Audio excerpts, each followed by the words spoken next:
Welcome to Loving God and Loving Life. Here we are in the book of Philemon. Philemon is a one-chapter book. Paul's writing to this man, Philemon, who is a slave owner, pleading with him to help and to free. Paul had a disciple by the name of Onesimus, who, interestingly enough, was a slave underneath Philemon. And he's really pleading for Philemon to be merciful to him, ultimately to release him. You know, this is confusing to a lot of people. Why doesn't... I think the Bible paints a pretty clear picture of what God's ultimate will is concerning slavery. We see it here. He's being asked to release him. But I understand perfectly. Some people say, the Bible, I don't really believe the Bible, because the Bible doesn't just, completely condemn slavery. Friends, you've got to see this. You've got to see this. The Bible is a record of God calling people from Genesis to Revelation out of darkness into light. It's a progressive revelation. Gang, here's one example. I could give you many. Throughout the Old Testament, all of God's heroes, the heroes of faith, Abraham and David, they've got more than one wife. Here's a reality. There was a massive amount of oppression of women in that Old Testament. It wasn't something God condoned.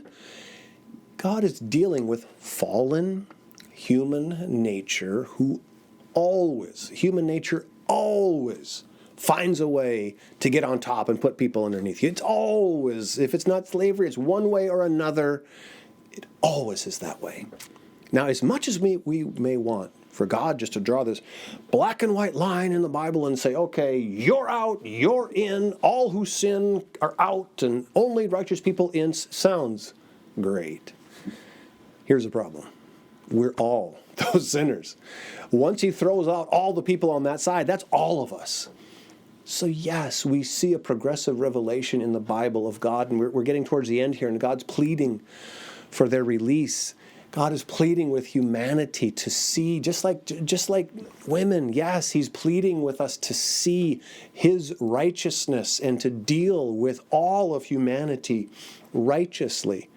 But Paul, just like the rest of the Bible thousands of years ago, no, he's not going to draw this hard line in the sand and say, only if you don't, the Roman culture, there was just massive amounts of slavery.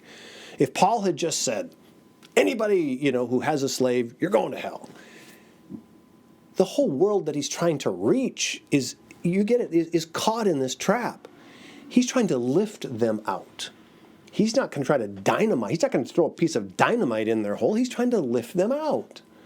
It's a gradual process. And I think if you're looking at the Bible through correct lenses, you'll realize and you'll see God's heart throughout. And God is trying to lift us all out. Thank God for all of us. He doesn't just throw a stick of dynamite in our hole.